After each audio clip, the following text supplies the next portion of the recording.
Pouvoir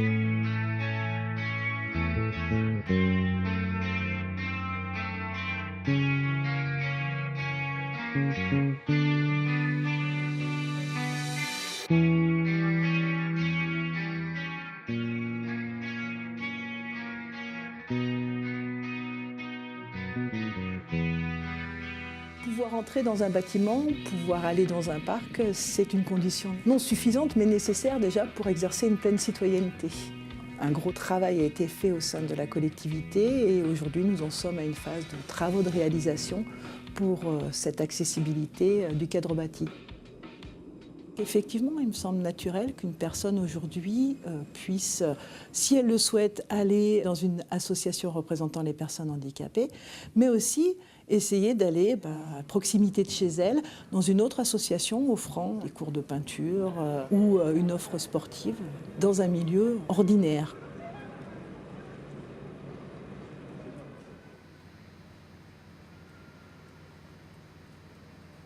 Moi, je m'appelle Tumette, j'ai 22 ans, je suis danseuse pour les études pour l'instant. En général, pour les chaussures, de commencer, c'est vraiment très dur. J'ai peur que les autres les regardent, mais t'as pas dansé.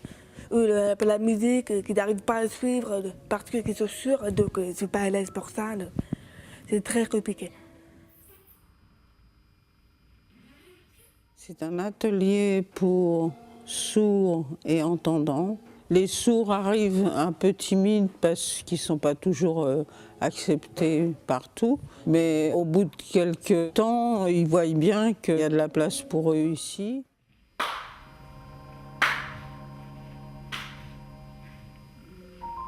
Le gros travail de Kilina, c'est la musicalité du corps.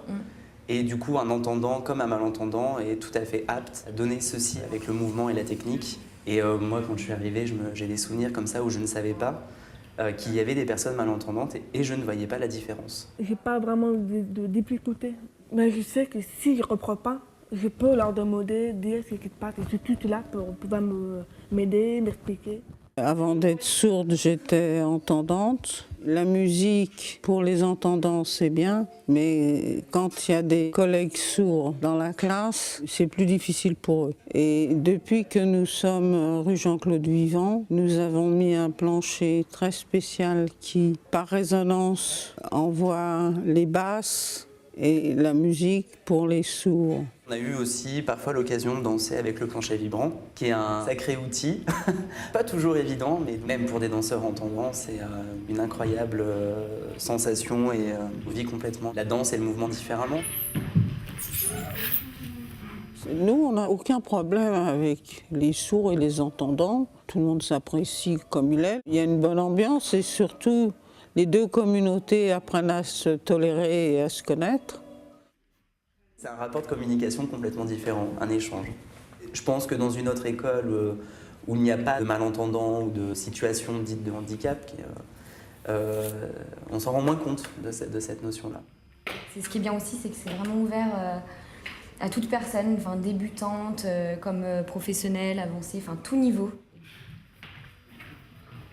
Moi, je souhaite d'informer le plus possible aux autres soirs pour leur dire qu'ils puissent danser aussi. On participe aussi tous les deux avec Kilina à un atelier avec des personnes en situation de handicap plutôt mentaux, voire physiques. Et donc l'objet de l'atelier est savoir comment on peut établir un lien avec eux et comment les amener à la mobilité sans forcément qu'ils s'en rendent compte. Ce qui est important pour eux, c'est qu'ils soient mobiles, parce que c'est des personnes qui ne bougent pas forcément tous les jours, donc on leur fait pas faire des choses extraordinaires, tout ça, mais qu'ils puissent aller au sol, rouler au sol. Beaucoup de travail avec l'objet, qu'on n'a pas forcément, nous, l'habitude de travailler, parce qu'on travaille sur tout le corps, et là, c'est justement intéressant de voir comment l'objet permet d'amener la mobilité du corps et de dépasser la situation dite de handicap. À chaque fois, je suis stupéfait de finalement toute la possibilité physique et corporelle qu'ils ont et qu'on ne traite pas du tout, qui n'est pas du tout exploité au quotidien.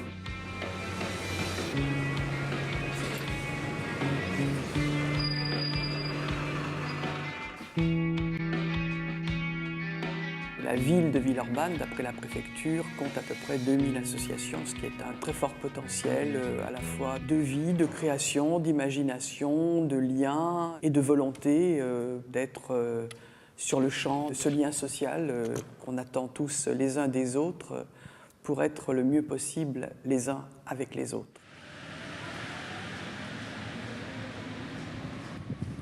Entrer dans le jeu, au départ, c'était une expérience qu'on avait tentée pour essayer de favoriser l'insertion professionnelle de certaines personnes qui étaient pas forcément en situation de handicap, mais qui étaient face à des problèmes d'incommunicabilité, de timidité. Mais qu'est-ce que t'attends? Qu'on lui apprenne? On va l'inviter à notre soirée? Oh là là, les filles, doucement, hein. On ne se bande pas. J'ai déjà fait avant de théâtre. Mais voilà, après l'accident vasculaire que j'ai vu, pour 2 années, j'ai été bloqué au lit. Comme ça, voilà, je n'ai pas fait rien de rien. Et ma femme, elle a trouvé un papier dans la mairie de Villeurbanne. Il va me rester quelques bières au frigo et on va commander des pizzas. La pizza. Je ne sais pas si c'est une bonne idée, hein. Écoutez-le, ce jaloux qui veut rien changer à son petit monde. On programme un stage de 8 mois environ avec des gens donc, qui sont en difficulté, soit professionnelle, soit personnelle, soit de santé. Et on travaille essentiellement sur l'expression et sur l'expression théâtrale. J'y suis allé et j'ai participé à l'atelier avec beaucoup de plaisir et beaucoup de peur aussi. Parce que voilà, avec mon handicap physique, je ne sais pas si je peux réussir à faire les choses, mais avec l'aide de la personne qui travaille dans le théâtre de l'Iris, bon, c'est surmonter toutes les choses. Je dirais que le premier handicap dans la société actuelle, c'est l'incommunication, c'est la solitude, c'est le manque de confiance en soi. Il y a beaucoup de gens qui sont dans cette situation-là. Ce n'est pas un handicap apparent, mais c'est un handicap certain. Il descend. Attention, la bouche. Il ne sait pas qu'on est dans la cour. J'ai trouvé une bonne compagnie, des bons collègues de travail et aussi des personnes qui expliquaient beaucoup de choses sur le métier de l'acteur. Le principe, c'est que ce sont les participants qui, à la fois, qui jouent le spectacle et qui l'écrivent. Tout le monde écrit quelque chose et tout le monde participe avec des scénettes que nous faisons tout ensemble. Voilà. Chacun avec son propre idée. Et petit à petit, nous avons construit le spectacle final. Mon frère se trouve encore dans la toilette. Je te demande de sortir rapidement. Pour moi, c'est une grande émotion de monter sur scène. Lorsqu'ils ont fait le passage de s'exprimer en public et en plus d'exprimer une chose qui est une partie de leur vie qu'ils racontent, c'est vrai qu'on s'aperçoit que là, ils sont totalement changés, totalement transformés. Parce que d'un seul coup, ils ont passé un cap qu'ils ne pensaient pas franchissable. Ça redonne une confiance énorme et puis un intérêt, un goût de la vie, de la rencontre. Et on s'aperçoit que les gens commencent à se considérer différemment et à ouvrir les yeux, les oreilles et tout ce qui peut accueillir de l'extérieur très différemment. C'est ça qui est passionnant d'ailleurs. Gilles, sors tout de suite de là, sinon je vais chercher dans mon froc. Gilles! La chose importante est que quand je suis monté sur le plateau, finalement, je ne suis pas handicapé. Je suis comme tout le monde, avec mon peur de public, avec mon peur de ne pas rappeler toutes les choses que je dois dire. Je vais défoncer la porte.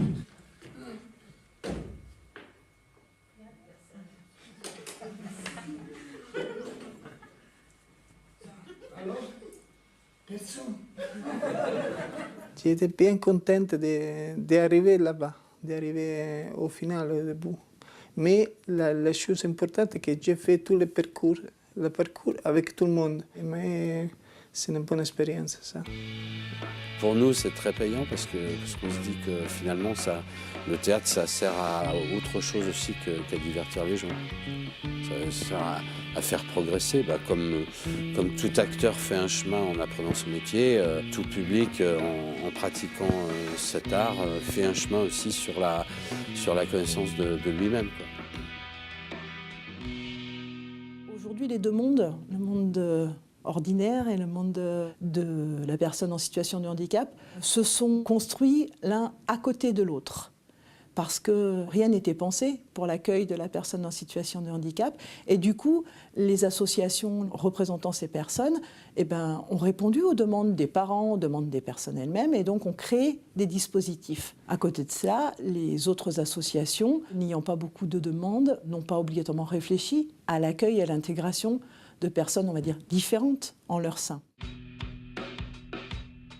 Bienvenue à la MJC. Voilà l'atelier de la poterie du vendredi après-midi. Aujourd'hui, on reçoit les handicapés qui viennent faire pendant 1 heure des petits chefs-d'œuvre avec les dames qui les accompagnent. Voilà. Ils sont mieux ces pinceaux. Ça fait déjà combien d'années qu'on essaye de venir? 3, 4 3 ans, ouais. On a vu avec toutes les personnes de la MJC quel jour ils pouvaient nous accueillir, parce qu'en fait c'est ouvert tous les jours de la semaine. Et donc ils ont convenu que le vendredi c'était un jour où il y avait le moins de monde, donc comme ça on avait beaucoup plus de place pour nous, parce que des fois on vient avec 4 jeunes. Donc là, on va émailler en violet. Cette partie de l'atelier est à leur disposition. Donc, ils peuvent travailler avec les accompagnatrices. Et quand ils font de l'émaillage, ils vont dans l'atelier d'émaillage. Donc, on se fait facilement une place pour eux. Ils restent en général 1 heure et un petit peu plus. Et ça se passe très bien. Tiens-le, comme il faut. Voilà, super. Allez, vas-y. Donc, tu trempes. Enfin, je trempe pour toi, hein, parce que... Je tiens, attends. Vas-y. Allez, vas-y. Ils rentrent en interaction avec les regards, surtout nos jeunes, et pas souvent avec la parole. Peut rentrer en interaction avec la parole. Samy, il peut le faire par le oui ou par le non, s'il veut. On continue le violet, ou tu veux mettre autre chose? Jaune? Avec le pinceau. Il y en a qui, dans leur handicap, évidemment, ne peuvent pas trop communiquer, mais il y en a qui si. En tout cas, on a souvent des sourires. On a souvent des sourires et puis des petites anecdotes souvent qui sont sympas. Non, ça se passe très très bien. On est content de les avoir. Tiens-le bien. Arrête de rire, il va tomber. Bouge pas. Ici, là. Vas-y, descends. Eh ben, tu y es. Quand je demande à Samy de venir à la poterie, il est super content. Donc après, c'est le fait de voir d'autres gens, de faire quelque chose ou de sortir, on ne sait pas toujours. Mais au moins, il est content de venir. C'est déjà l'essentiel. Voilà. Avec tout ce qui dépasse, là, pour pas que ça coule dans le feu. Et ben voilà. Allez, je le mets à cuire là.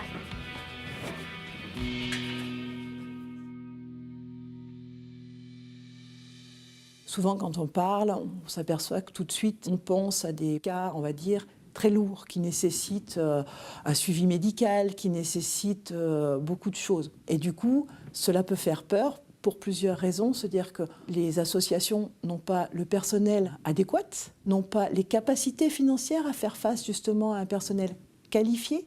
Elles existent, ces questions, donc c'est normal que les associations les posent.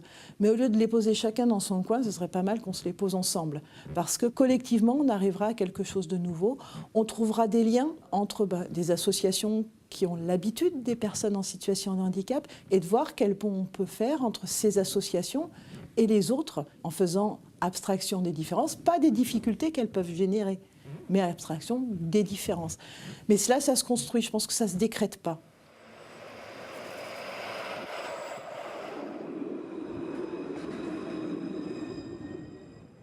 Le Judo Club Biclinum, c'est une structure qui a 400 adhérents, plus de la moitié sont des enfants.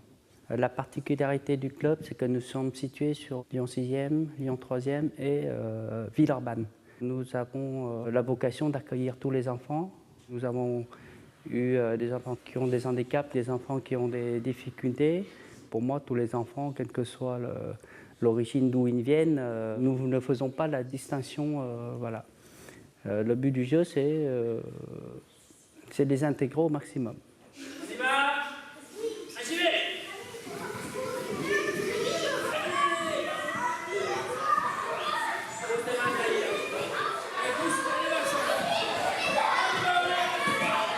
Je suis la maman d'un Louis qui a 8 ans et qui fait du judo au Judo Club du Dôme depuis 3 ans et demi.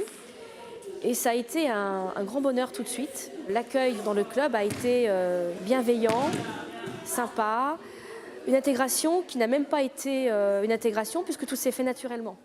Les plus costauds, faites attention, moins costauds.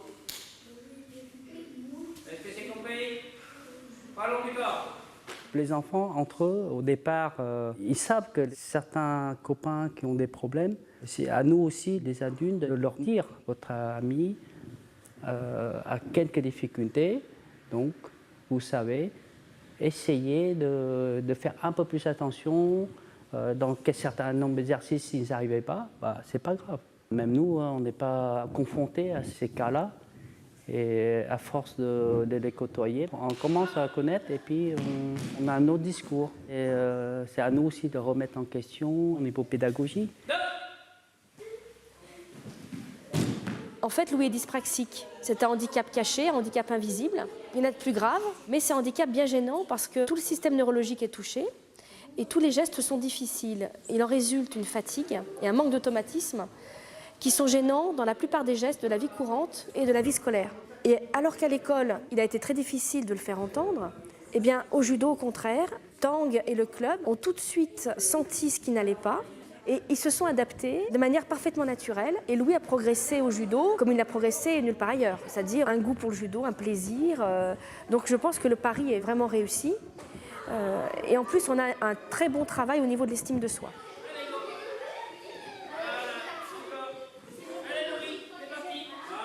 On aime ce côté échange, côté respect mutuel, côté l'entraide. Et là, ça prend tout le sens même de notre sport.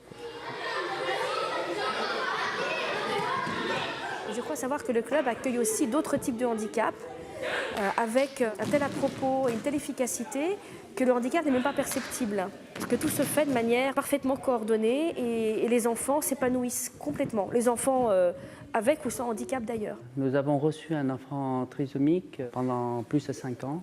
Au départ, ce sont des enfants qui ont peur un peu de l'inconnu. Voilà. Hein, le contact aussi, parce qu'il faut aller doucement, il y a des gestes à ne pas faire. Voilà. Donc on a aussi appris à apprivoiser aussi ce côté gestuel auprès de ces gens-là. Et au fur et à mesure, cet enfant-là a fait beaucoup de progrès. Il a osé, il combattait avec les autres, avec le sourire. Pour moi, c'est une victoire, quoi. Le handicap, c'est un mot qui fait peur à tort. On a tous des handicaps quelque part. Quelqu'un qui porte des lunettes, il a un handicap. Un enfant qui a un handicap, c'est un enfant comme les autres, qui a une particularité. Il faut banaliser ce côté handicap. Voilà. Surtout banaliser ce mot-là et puis les prendre comme ils sont. Sur l'épaule, on met le pied en barrage et on tire. Hop. Dès lors que les encadrants ont une approche ouverte, souple et bienveillante, eh bien, ça suit derrière. On vit des moments vraiment très intéressants, très riches dans ce club. C'est très valorisant parce que ce qui me fait plaisir, c'est que je vois la progression en fait, d'année en année. Lui, il a démarré il y a 4 ans. Et quand je vois maintenant comment il est, chaque fois il vient, il y a une banane, il a la banane. Et c'est ça qui m'importe le plus.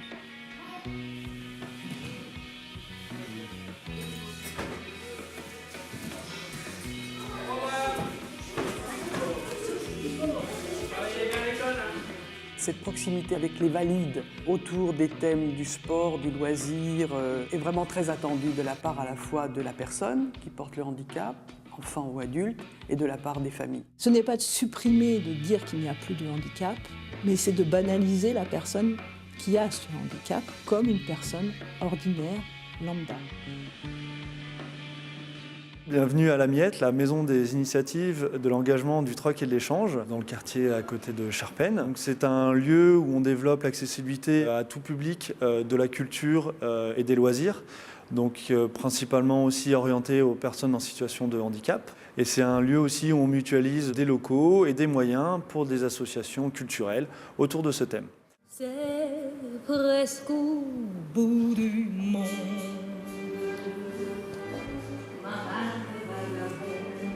On est l'association Studio Tango Argentino. On a eu l'envie de mener un atelier de tango argentin et qui soit ouvert et accessible à des personnes déficientes visuelles, donc malvoyantes ou non-voyantes, avec cette idée que le tango était une danse appropriée pour travailler en tout cas avec d'autres sens que la vue. Le haut du corps, il bouge aussi parce que comme dans la marche, tu as quand même avec la dissociation aussi qu'on voit, tu as souvent le haut du corps qui est dans un mouvement.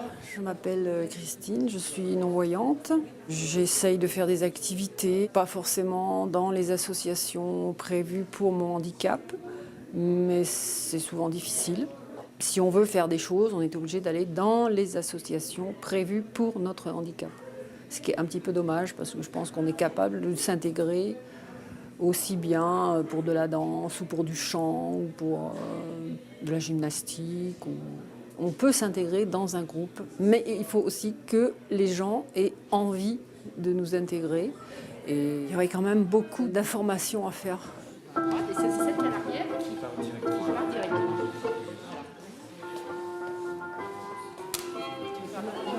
Pour les voyants, l'idée d'apprendre le tango avec des personnes non-voyantes n'est pas toujours évidente, de savoir comment être ensemble, comment se comporter. Il y a des peurs, des réticences, je vais lui marcher sur les pieds, je dois la prendre en charge.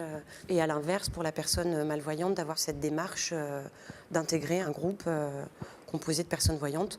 Donc la visée, c'est d'apprendre le tango ensemble, mais c'est aussi de vivre une expérience partagée, sans que cette différence, elle soit un frein, mais qu'au contraire, on l'aperçoive comme un plus, une richesse. On voulait vous proposer une petite structure pour qu'on puisse travailler un peu techniquement aujourd'hui. Donc on vous la montre d'abord.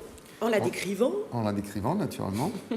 Je trouve que l'intérêt pour moi de me confronter à cette difficulté ultérieure de m'adresser à un public spécifique qui n'a pas la vue, ça pose en fait la question essentielle de comment transmettre un art où la vue a une importance assez particulière parce qu'en général, quand on donne un cours, on montre aux élèves qu'est-ce qu'il faudra faire. Et là, donc, on essaye de se passer de ce côté visuel, donc de montrer de moins en moins les mouvements, ou en tout cas de les montrer en sachant bien qu'il y a des gens qui ne pourront pas les voir. Et donc, du coup, de comprendre par quel chemin on va donc transmettre l'information sans que ça soit juste une démonstration. Et ça, c'est intéressant parce que ça fait écho au fait que la danse du tango peut être perçue et conçue comme une danse démonstrative et que, par contre, elle a aussi un aspect beaucoup plus intime. Et du coup, c'est cet aspect-là qu'on veut le plus mettre en avant. Celle-ci ? Ouais, comme ça. Et tu repars avec la jambe arrière. Et je repars comme ça ? Ouais, c'est ça. Tu vois, c'est pas difficile. Hein. C'est pas difficile. Oui. C'est logique. Oui, c'est logique. Ouais. Oui, c'est Ben logique. voilà, donc, Les gens ont peur du handicap, n'importe quel handicap. Le handicap fait peur. La différence fait peur, donc le handicap fait peur. Je trouve que c'est dommage qu'on soit obligé de forcer les portes, de forcer les barrières.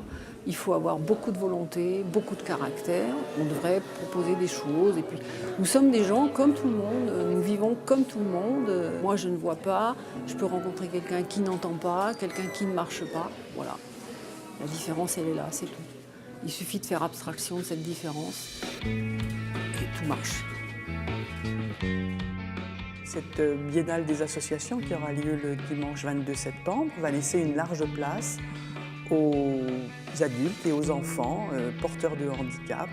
Parce que le monde du handicap est un monde un peu discret, pour ne pas dire tabou parfois, et même encore rejeté souvent.